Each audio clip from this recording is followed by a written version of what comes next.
remember the other day we mentioned nonviolent communication, and from the way that I've learned nonviolent communication, I mean from the nonviolent communication book. The nonviolent communication book is kind of like a set of like situational things that you can do, and it's very masculine. And now I'm going to do something a little bit spirally. Yeah.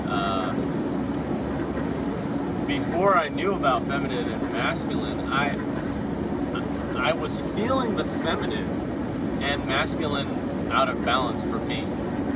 And I knew I needed to bring some more feminine energy. Before I had a word to describe what that energy feeling tone was, I already knew that this intuitiveness needed to be brought to my conversations, needed to be brought to the interactions that we have. And for me it was more about, before I had the word to describe it, before I had the word feminine energy, divine feminine to describe it, it was just about, okay, let's pause, let's pause first and feel like I described earlier, like this energy ball, like that's in the room. Like, what does that look like? Is it big? Is it small? Is it way crazy going on all over the place, or is it is it pulsing? Is it calm? What color? What shape is that ball of energy? Is it even a ball? Is it even a ball? Yeah, and so it can be other shapes too. So that's what I take into, that's what I try to take into, sometimes successfully, sometimes not, into having conversations, especially when we're having a conversation or trying to work through something between us. And so back to nonviolent communication. Nonviolent communication, I believe, to me, from reading the book, it seems extremely masculine, and I found that nonviolent communication is helpful, but it's only helpful once the feminine part of the energy, like once the feminine is in balance. So if your ball is not even a ball and it's like bouncing all over the place and it's red and it's hot or whatever, like that's not the time to use nonviolent communication. That's the time to just like stop, pause, literally say, hey, wait, I need a second. Even though it might be like, hey, wait, we need a second, right? Don't tell the other person that, right? Like, hey, I need a second. I just want to chill. I want to pause this conversation for like 5 minutes and give a time, because then the other person knows you're coming back, right? You can be by yourself, or you can take a walk, or whatever it is, or just pause, in the room and keep doing whatever it is you're doing, and then come back to whatever that is. And when the energy is a little calmer, when that emotion that is in your body has run its course through you, and then you pick it back up, right? And so then you can use nonviolent communication again. And so I also want to say, conversely, what I found is that when you use nonviolent communication, when the energy is big and fiery and hot and bouncing all over the place, that serves to actually dig grooves deeper into the anger, into the frustration, into the sadness. So instead of talking about what really matters, which, at the end of the day, for the most part, what really matters is the connection between the two people. Like I want to feel connected. I want to feel together with you. But then you start talking about all this other crap. That's just, you're digging your grooves in these mind maps of all these little offshoots, and you're digging them deeper and deeper if the energy isn't right. And so what I found, I used to think, okay, we're in. Am I speaking too much? Good. Okay.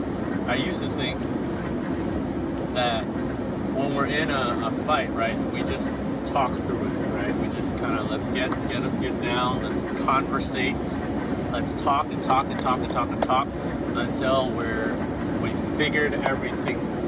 Even the word, you know how I'm saying it, we figured everything out, right?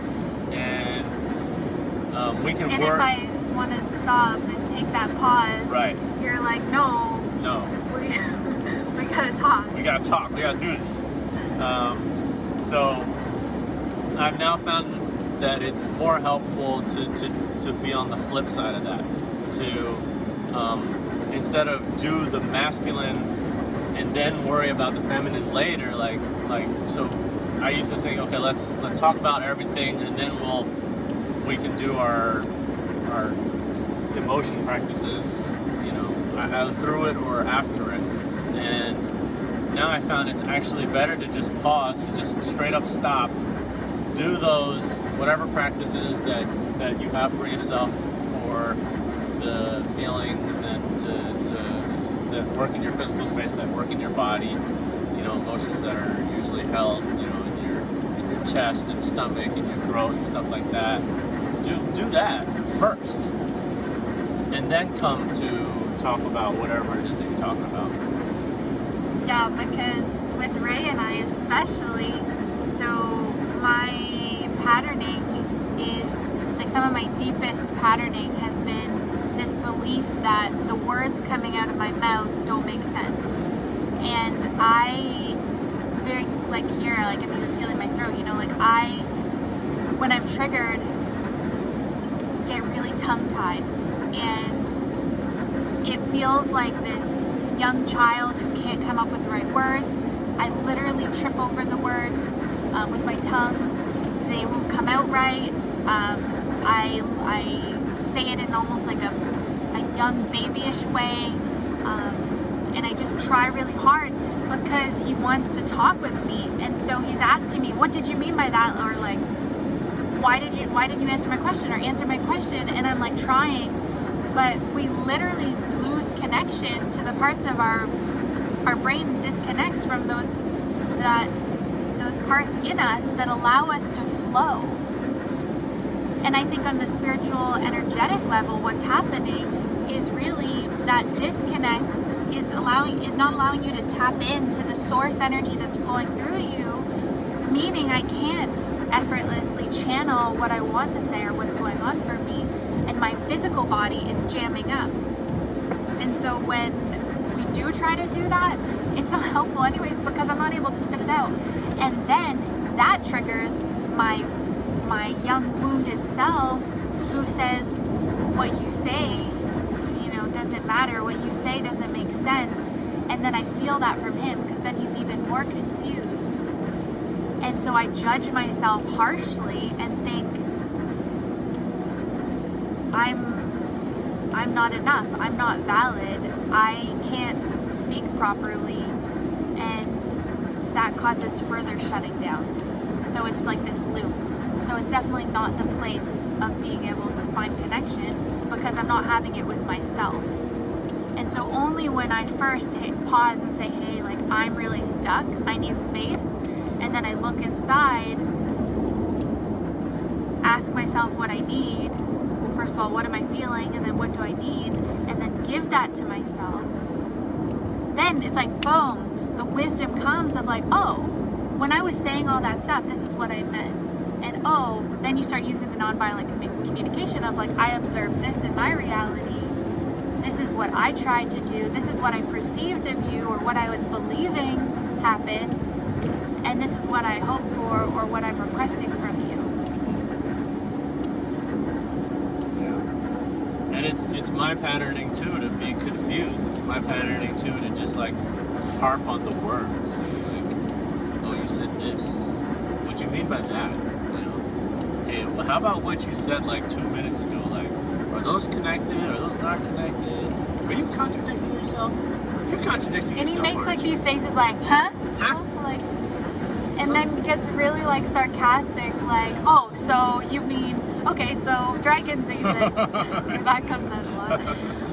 But what I realized too is I mentioned, I say all these things in words, but energetically it's not what I'm saying or feeling. And that's my imbalance of, hey, if I'm more connected to what I'm feeling, then I can tell him how I'm actually feeling and not just say things. The other day, we were upstairs and with my mom and dad, getting some ingredients to make some cornbread, and my mom is choosing to not eat sugar right now. And so I knew as soon as he was asked, like, oh, what are you guys baking? I was like, oh, I hope he doesn't say it, because I know she'll want that, and we were planning to use sugar. And so he said it, and then immediately my reaction was, oh, why'd you have to do that? And like, I'm sending that energy, and I'm even using that language. But and that becomes a trigger for him, because it's like, oh, I'm being attacked. I'm being told what to do. You're telling me I'm wrong. You should do this, shouldn't do that. Like, you're telling me to lie. I'll lie to your mom.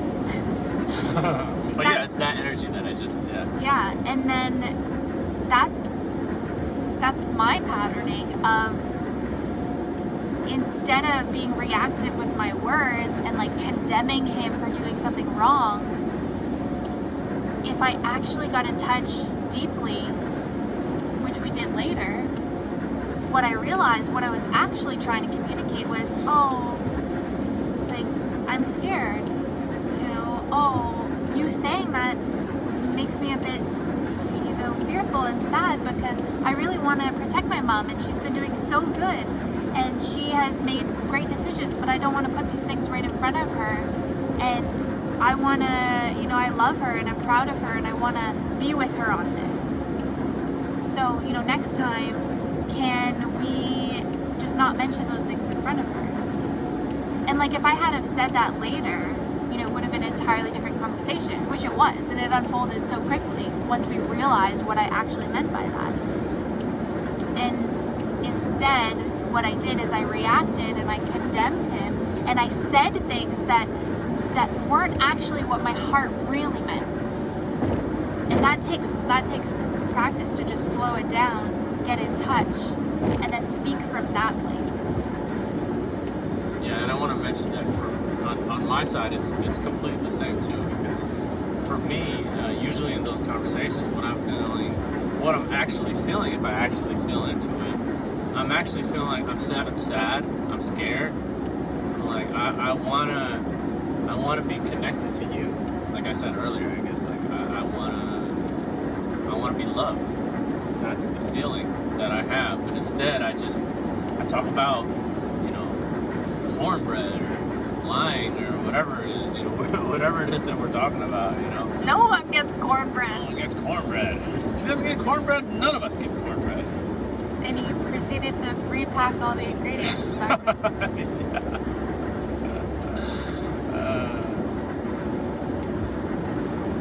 So we need the words, because it's how we move forward. It's how we learn. And like, if Ray and I didn't talk about these things using words, and using those mental maps of, hey, what happened? Like, let's go back and look. When I said this, what happened? And what were you feeling like?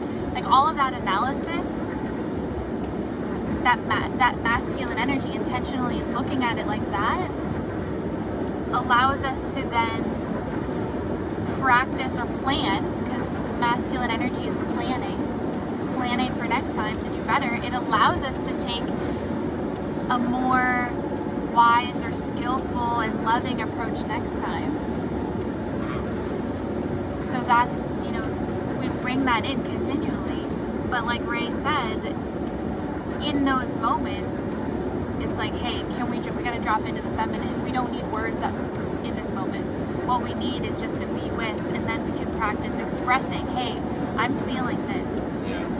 And I don't know if this is masculine or feminine, but I suspect it is. I think earlier you mentioned about the feminine is very moment to moment. It's a very, like, what's the feeling to right now? Yeah. And later on, or even during, but especially later on, you can, and in my opinion, you should, or we should, I guess. I don't want to say you.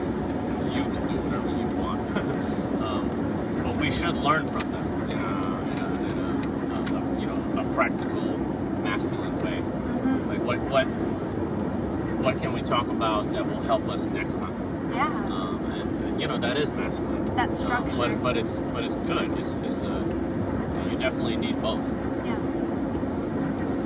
All right. And just to like boil this down, our biggest simple learning is like, if I'm feeling triggered or if you're feeling triggered, when you start to sense that, and basic mindfulness meditation practice is what has allowed us to have that tuning. Like we're really quick to tell like, oh, something's going on. But what we're leaning into and what's becoming really alive for us is like, as soon as we get that, instead of thinking, oh, okay, I'm feeling this, but let's keep talking, it's like, no, let's really feel it and not talk about what that issue was, not talk about cornbread anymore or anything like that. The surface level conversation is not important. Go into, I am feeling this, and it's just I language. I am feeling this. I am feeling this. I am feeling this. Well, I mean, even before that, actually feel it. Yeah, of course. Yeah, like even before saying anything, you gotta actually, because sometimes you think you know what you're feeling, but it's like you don't really know until you it's like deep in there, right? You gotta pause for a sec. So I think the first thing is just to stop, and then that goes with mindfulness, right? It's like, can you recognize? In many ways, like mental trigger or physical trigger, like state of mind, state of body, like what is there something like, I guess, off, here, Out of alignment, yeah, out of balance, that I need to pay attention to, and then don't skip that whole, don't jump to the mental mind thing of like, I know what this is. Like straight up, because mentally you might know, like mentally right now I'm driving, right? And I know what that feels like. I know what mentally it should feel like, right? But then you drop it, like what does that actually feel like? What's the feeling of the vibrations coming up from the seat? What is the feeling of this, this experience of the sound that I'm hearing, the experience of the road, and the light that's coming in, like actually feel into that. Not in your mind, but just experientially. What does that feel like? And then maybe try to come up with a word that you can express that with, right? Yeah. And that comes, you get better with time.